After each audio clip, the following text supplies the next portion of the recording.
John had never been a fan of technology. To him, technology was always a troublesome modern curse. You see, back when he was younger, computers were nothing more than oversized typewriters. Though with a few added features, they could be used to play simple games or look up information. But in those good old days, students still dutifully read books and wrote by hand. Even if they weren't particularly interested in Shakespeare or Dickens, at least writing back then still had some authentic originality. But now, everything had changed.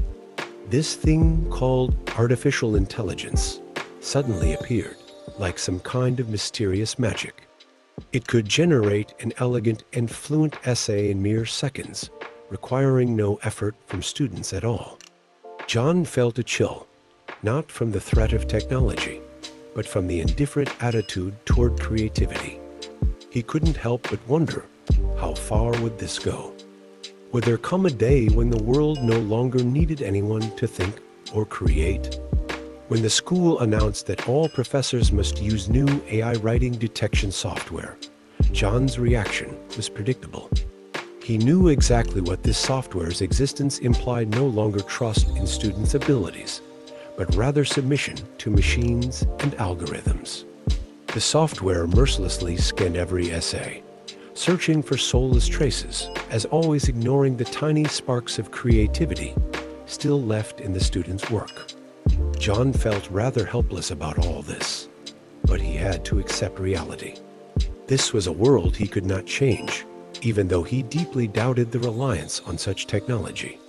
So, he downloaded the detestable detection software and reluctantly installed it on his slightly outdated laptop. In the weeks that followed, John's life became more mechanical. He no longer reads students' essays the way he used to, searching for personal voice or sparks of creativity. Instead, he clicked a few buttons and waited for the software to tell him whether the essay was written by a human or produced by some cold, unfeeling machine. Whenever the software flagged an essay as suspicious, a wave of unease would wash over him. He could feel that it wasn't just a matter of doubting the students. It was a doubt about the very meaning of his profession. However, one day, a subtle change occurred. That day, John received an essay titled "The Silence of the Night." The essay passed the AI detection software and was deemed 100 original. He began reading it, but as the paragraphs progressed, he felt an overwhelming sense of unease. The essay had no soul.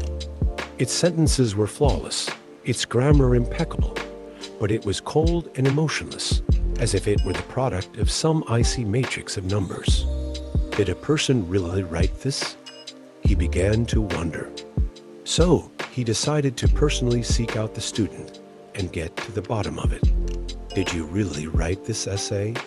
John finally found the student after class and asked directly. The student smiled slightly, with a sly glint in their eyes. Of course, Professor. I used my own method. What method? John felt like he was suffocating. I told the AI how to write.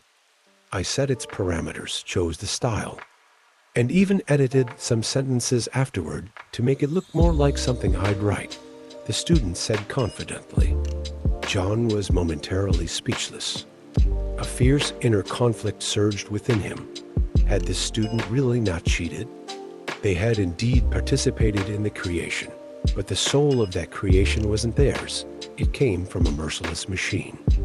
For a moment, John felt like he had become the last true guardian of the love for writing, while the world was rapidly turning into a void ruled by algorithms. John went home, turned on his laptop, and opened a blank document. He decided to write something purely for himself, not for the digitized education system. A few minutes later, his fingers began tapping out a familiar rhythm on the keyboard. But with every word he typed, a question echoed in his mind. Would these words be repeated somewhere in the memory of some machine? He suddenly stopped and looked out the window. John realized that the story wasn't over yet. and whether he would continue to hold on to his creative principles in this algorithm-driven world remained uncertain. But for now, he decided to keep writing, this time for himself. He turned off the detection software. This was John's final line of defense. In this tech-driven world, he still believed that some things couldn't be replaced, even if such beliefs seemed utterly foolish. He smiled, began writing again, and resolved never to let his soul be taken by those cold, unfeeling machines.